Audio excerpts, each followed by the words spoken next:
Do the Dallas Cowboys have a secret sleeper at the wide receiver position? All that and more in this episode of the Locked On Cowboys podcast.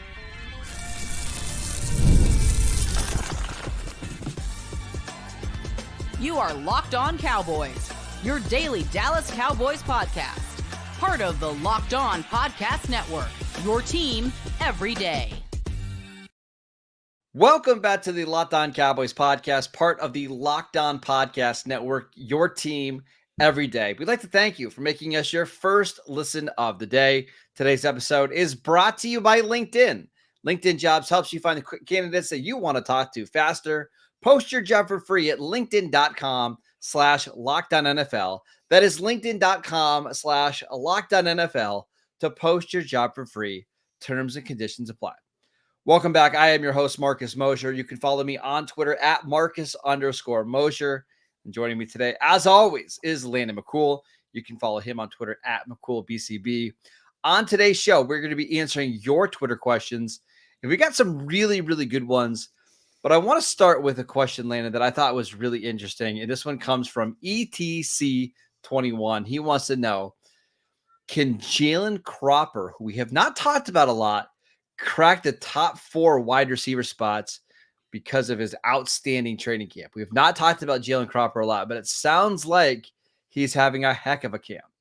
Yeah, so specifically the last few days, it feels like he's really had a great camp. He's been working with the ones at times, and I think he's had a couple different touchdowns in competitive periods. So those are all obviously all very positive things.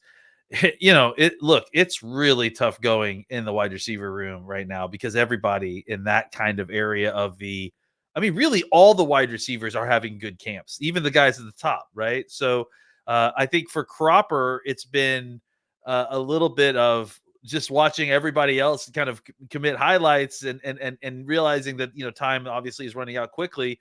And then suddenly it became his turn, right? And the last few days, it feels like he's really kind of turned it up a notch.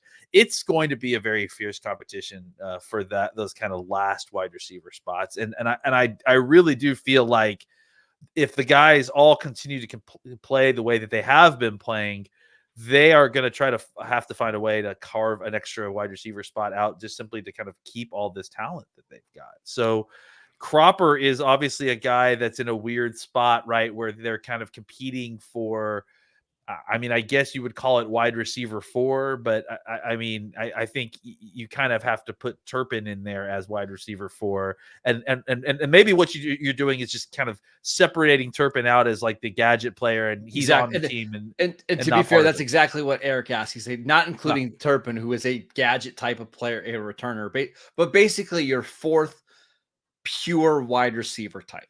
Good note to Eric, because I think you're right. I think that's kind of what I think that they're looking at, right? Is that Turpin he's on the team. We're going to find different ways to use him. Wide receiver is going to be one of the ways that we use him for sure, but he's also over here. So I think, guys like Jourdan, like Cropper, like Flournoy, like, all these guys are all kind of competing for this 4th wide receiver spot. Uncle Baby Billy Johnson, like I've been talking about, all these guys are kind of trying to compete for that 4th and or 5th spot. And then on top of that, the tight end room figures into this as well. So there's also a lot of depth at the tight end room. And you have to figure that the combination of tight ends, running backs, and wide receivers, has to come out to a specific total. So this is all a long way of saying, I do think that Cropper is a guy that is a sleeper in some sense, that I think especially has come on these last few days. But it's not even just that he has to beat the wide receivers that are in the room with him. I think that there's a possibility that just because of the numbers that the Cowboys are going to be forced to keep with the guys that they know they want to keep, they're going to have to carve out a role outside of, maybe a 5th tight end or a 5th running back, in order to kind of create an extra wide receiver role for them to, make the roster. Just going back to Jalen Moreno Cropper as like a prospect, because we were really excited about him last year when the Cowboys signed him as an undrafted free agent. I mean, this was like a big time recruit coming. I think he went to Fresno State, but I'm trying to remember where he was from. But anyways, he was somebody who was one of the top wide receiver prospects in his class. He was a dual threat quarterback coming out of high school. And one of the things that made him really interesting as a player was the way that Fresno State used him. They would use him on jet sweeps. They would use him on screens. They would even toss him the football and let him throw. They could use him in the backfield. Like, he was somebody that you could do all these different things with. But I think in the NFL, he projects as a slot receiver who can also help in the return game. And I think that's why he's so interesting to me with the new kickoff rules. I think you're going to need more than just one returner, right? I think you're probably going to need 2 or 3 returners. Oh yeah, sure. So if he can carve out a role there, I think that's interesting. At the same time, I will say that Mike McCarthy has always liked to have one of these players buried at the end of the depth chart that can do a lot of different things. With Randall Cobb, who you could play running back, former quarterback at Kentucky. They did a lot of different things there. Cedric Wilson, when he was with the Cowboys in the early 2020s, he was a slot receiver who could also do a lot of the trick plays. That's actually who Jalen Cropper reminds me a little bit of, is Cedric Wilson. And I do think there is a spot available on this team for a player like that. Yeah, Cropper was, just to kind of finish your thought from earlier, Cropper was a elite high school quarterback in California. And I'm pretty sure he got recruited by, most of the big Western colleges, Utah, Oregon. I'm pretty sure, I remember that there was there was a lot of those ones that were after him. So and then he ended up choosing Fresno State. So I think, you've nailed it in the sense that he does have some kind of different skills to him. Famously, he was also, has grown up to 6'2" and 213 pounds on the roster at one point, which was shocking, as we pointed out on the show, I think, at the time when we noticed it. But it looks like they finally corrected that. And so, but I do think that he does kind of fit the role of that guy that could do a lot of different stuff. I mean, I think Turpin kind of is being, pigeonholed into that role to a certain degree because he's kind of a gadget player. But I think you're right. It's different. It's a different situation. If you're looking for a guy that can be like your emergency quarterback, or like a guy that's like the holder, right? Or could take a reverse and throw the football down the field. I think that it's more likely that it's Cropper that is that guy than kind of the other folks that are on this down part of this roster. And I think that brings up an interesting point, is I don't really know of if Durden or Flournoy or Tyron Billy Johnson have any of that kind of experience in their background the way that Cropper does. So maybe that does give him a little bit of an inside track that, hey, this is a guy that if we needed to, obviously he's a wide receiver, he's in the mix as a normal wide receiver, but if we wanted to, we could run some trick plays with him. We could do some Cedric Wilson stuff with him if we needed to. And I remember talking to Eric Galco, who is the director of the Shrine Bowl, last year after the Cowboys signed Jalen Cropper on this podcast. And he said, he's already one of the most talented receivers on this team. He's just going to need a little bit to get caught up to the speed of the NFL. We're going to talk about players tomorrow that we're excited to see in the preseason. I think Cropper's one of them, because I obviously CeeDee Lamb's not going to play in the preseason. That would be pretty shocking news for many reasons. Yes. Brandon Cooks isn't going to play. And I have my doubts that even Jalen Tolbert's going to play more than a series or 2. So I think that's going to open the door for Jalen Brooks, for Cropper, for your guy, Tyron Billy Johnson, to just play a lot of snaps. And I'm curious to see how that all works out. Yeah, short of Brad Sham giving a, by God, that's CeeDee Lamb's music, and him coming in like a wrestling style, I don't think he's playing. And I do think you're right. I mean, I think kind of going back to last year, Cropper was one of the guys that we had kind of identified as, hey, this is a big time undrafted free agent the Cowboys had targeted and signed. And he had a good camp, but not like necessarily a huge breakout camp. But there's obviously clearly a reason that they decided to hold on to him throughout the year and keep him around the roster. So I think you're right. I think he's starting to kind of catch on a little bit now. The speed, he's caught up to the speed a little bit, and his natural ability is starting to show out a little bit more. All right, Lane, let's talk about another receiver that could potentially be rising up the depth chart. Let's talk about Jaylen Tolbert's outlook next. This episode is brought to you by LinkedIn. When you're hiring for your small business, you want to make sure that you have as many quality professionals as possible that are right for the role. That's why you have to check out LinkedIn Jobs.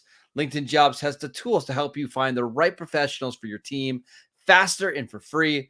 LinkedIn isn't just another job board. LinkedIn helps you hire professionals that you can't find anywhere else, even those who aren't actively searching for a new job, but might be open to the perfect role. In any given month, over 70% of LinkedIn users don't visit other leading job sites.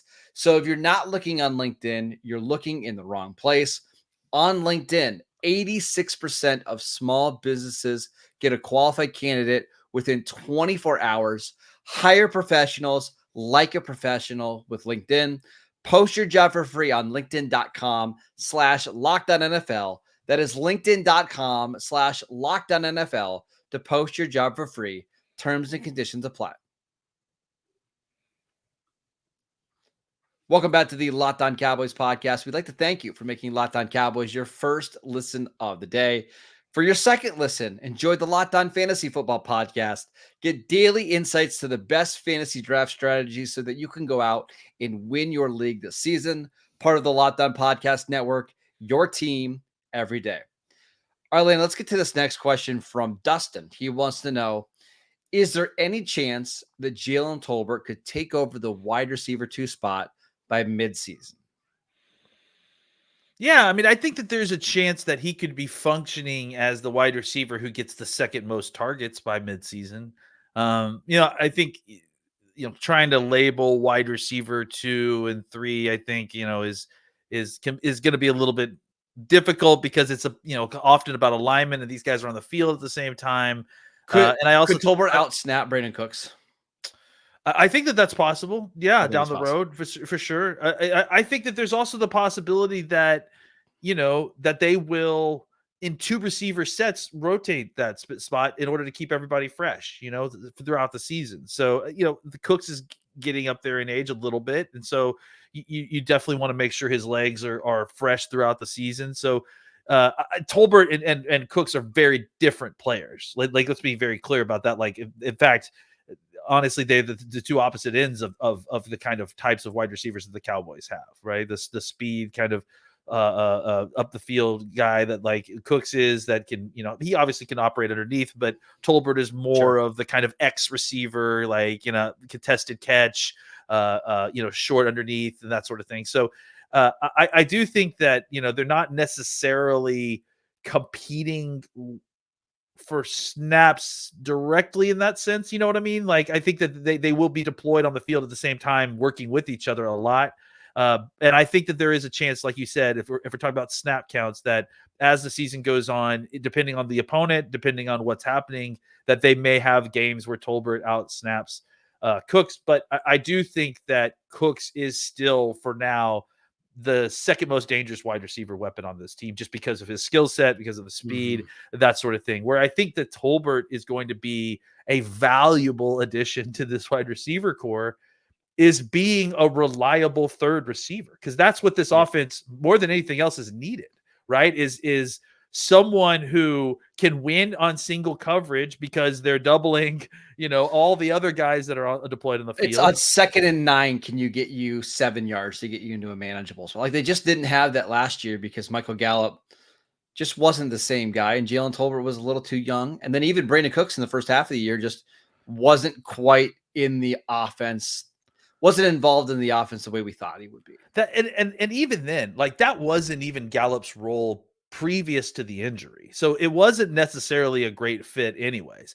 I think Tolbert is a much better fit at doing what this Cowboys offense needs a little bit. And that's someone who can operate on the outside, who can win against single coverage and make the play that's in front of them. And then occasionally, and I think that's where we've seen Tolbert take a significant step this year versus last year, is if Dak misses the throw, or if the hurry happens and the ball's off target, Dak's still going to put the ball over there by him, and Tolbert may come up with it, because the level of trust that Dak has with Tolbert is risen, and the level of ability to use his athletic prowess to make difficult catches has increased. Right. Yeah. He's increased his catch radius. He's I think his attitude has changed about the aspect of, this is my ball, I'm going to get it.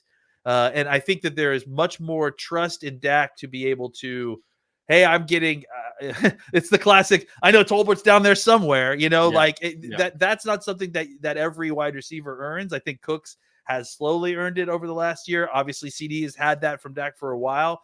I think now Tolbert has developed that, where you've seen Dak get into trouble. Like I'm the one that keeps popping into my mind was there was a rep in practice where Parsons beat Steele inside very quickly, and Dak just basically off his back foot threw it to the corner that he knew that Tolbert was running the out route, and Tolbert was able to make the adjustment and catch the ball at the 1 yard line. So those kind of things where it takes a level of trust that you don't normally have in young receivers.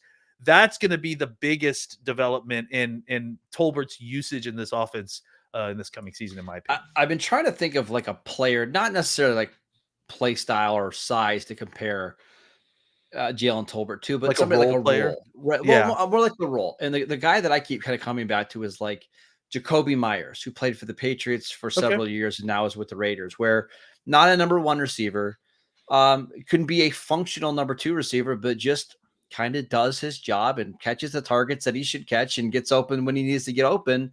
And that player has a lot of value in the NFL, especially when you have somebody like CeeDee Lamb or like the Raiders have Devontae Adams. Just having that reliable other option that can beat single coverage. And maybe they don't have the yak ability of Deebo Samuel or Brandon Ayuk or whatever you want to say, but somebody that just gets open and catches passes and helps you move the chains.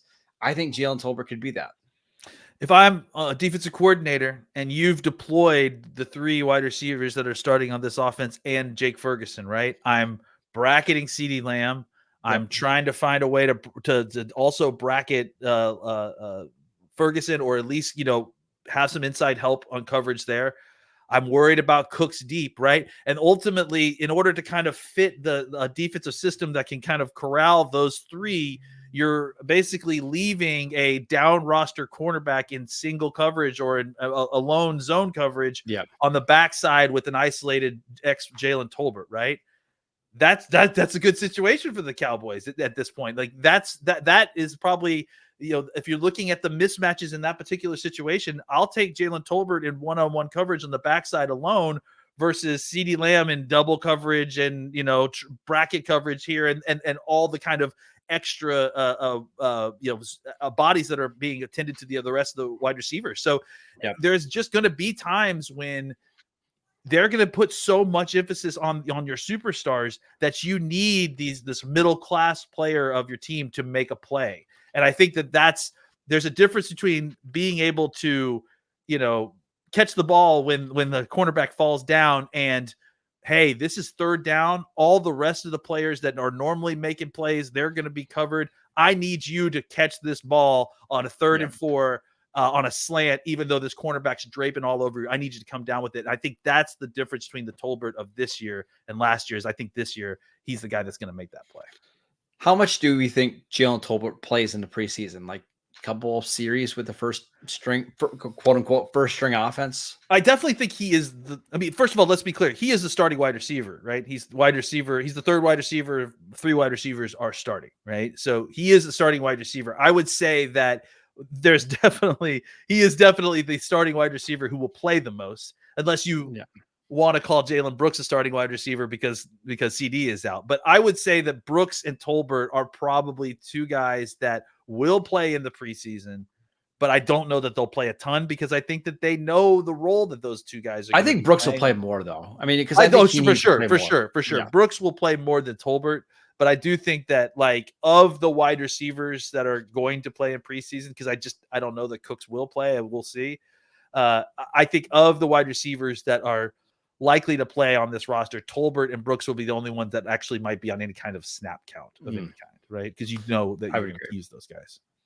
I can't wait to see Jaylen Cropper. Just give me lots of Jaylen Cropper and your guy Tyron Billy Johnson, just all game long. That'd be a lot of fun. And Turpin, I want to see Turpin running more routes too. But I wouldn't be surprised if they limit Turpin just because they know what kind of workload he's going to have this season. I know we just said that it was just those 2 guys, but you're right. I think Turpin is also another guy that potentially would be on a count. But I do think that I wouldn't be shocked if they send him out to run a couple routes just to kind of test some things out to see how it works, because they've been doing a lot of that at camp. I wouldn't be shocked to see them do it against the Rams on Sunday as well. All right, let's talk about a player on defense that has had an outstanding training camp so far. Let's talk about Jourdan Lewis next. This episode is brought to you by Gametime. Gametime is an authorized ticket marketplace of Major League Baseball, which makes getting tickets faster and easier than ever before. Prices on the Gametime app actually go down the closer that it gets to first pitch. And with killer last minute deals, all in prices, views from your seat, and their lowest price guarantee, Gametime takes the guesswork out of buying MLB tickets. Listen, you can save up to 60% off by buying last minute tickets for sports, concerts, comedy, and theater events near you, and save even more with exclusive in-app deals on select seats ahead of the game or the event, and save even more when you choose a section and let Gametime choose your exact seats. Take the guesswork out of buying MLB tickets with Gametime. Download the Gametime app, create an account, and use promo code LOCKEDONNFL for $20 off your first purchase. Terms apply. Again, create an account, redeem promo code LOCKEDONNFL for $20 off. Download Gametime today. Last minute tickets, lowest price guaranteed. Welcome back to the Locked On Cowboys podcast. We are answering your mailbag questions. On tomorrow's show, we're going to be discussing the players that we are really excited to see in the preseason, so make sure you tune in for that. But our last question here is a really good one from Evan, a longtime listener of the podcast. He wants to know, talk about Jourdan Lewis and his outlook for the season, this new defense. Could he potentially be the key to this defense? Yeah, I mean, I think Jourdan Lewis is going to be a star in this defense. I think, we've spent a lot of time and rightfully so talking about the kind of superstars that are on the outside of this cornerback room and that are on this defense. Obviously, there's been a lot of write-ups about Bland and about Diggs and about Bland's, pick six record and about Diggs coming back into all pro form. But the guy out here that's been, making plays. I mean, Bland, let me be clear. Bland's been making a ton of plays. Like, Bland's had a fantastic camp. Yes. But the guy out here that's been, I guess, surprisingly, not super surprisingly, but the rate at which he's making plays is surprising, is Jourdan Lewis, right? And I think that, let's rewind a little bit. Let's go back to the end of last season. Jourdan Lewis starting to round more into form, starting to play better football. By the end of the year, in the last two regular season games, if I'm not mistaken, he had turnovers in back-to-back games. I mean, the game he had against the Lions was about as good as I've ever seen a defensive back have. Like, It really was. Like, as far as a well-rounded game, it was incredible. And that's what you get from Jourdan Lewis when, he's comfortable and he's in position. Like, there are just moments where he there's so much time when he's on the field and that you don't have to notice him, which is such a great thing. And then there's that game against New Orleans 4 years ago where he absolutely is like a major part of the game plan. He shuts down their most important weapon, and it's a huge part of your wins. And so he's always been, like, when healthy, he's always been a major contributor on this defense. He's always been a guy that they've relied on heavily, even when he's been, quote unquote, buried in the depth chart. He always manages to come in to kind of, contribute. Fast forward to what's going on now. Now he's in a defense in which the emphasis is on a smart, physical, savvy nickel cornerback. That's what he is to a T. Like, they could not have found a better guy to fit into this defense than Jourdan Lewis. And then beyond that, beyond the obvious fit for his skill set and how he just, slides right in, fits like a glove in this defense. Beyond that, he has, on top of that, played very, very well, even for Jourdan Lewis. Like, Jourdan is playing and looks physically as healthy and as athletic as he has. I've been watching him his whole career. I've been coming out to camp to see him. So the way he's moving, the way he's, just things like the way he's able to get outside now and on breaks on the out routes from the guys in the slot and make the play on the ball, swiping, interception at times. And then, still the physicality and all the stuff that you love about him. And then obviously he's going to have an uptick on blitzing as well. Like, Jourdan Lewis, his level of play has risen. And then the defense that he's being in is supporting him. It's all coming together for him in a way that I really do feel like he is going to have a major breakout season for what we expect from Jourdan Lewis, right? Like, I think as a guy that was a very solid piece. I think now he becomes a centerpiece of this defense in a lot of ways. I remember when we talked to Luke Braun from Locked On Vikings. Oh man, I was at back in February. 8 years ago, I think it was. Yeah. Long time. It was in February, I think. And he was saying the key to Zim's defense is you have to have a very smart, solid slot corner, because you're going to ask the slot corner to do so much in this defense. And I remember, I mean, listen, that was like 38-year-old Terrence Newman was the starting slot corner for the Vikings. And the reason why is because he was so smart and he knew what to do. We said at the time, like, this is a perfect role for Jourdan Lewis. Like, you almost couldn't ask him to be in a better defense. So it's not surprising to hear that he's having an awesome training camp and a defense that is designed to have him thrive. But it's also really cool to see it happening. And now we just cross our fingers that he can stay healthy, because if it's Jourdan Lewis in the slot and Diggs and Bland on the outside, and all three of those guys can stay healthy, man, you can do so many fun and cool things on defense when you have those three corners on, in your secondary. It's so cool. I can't wait to see it.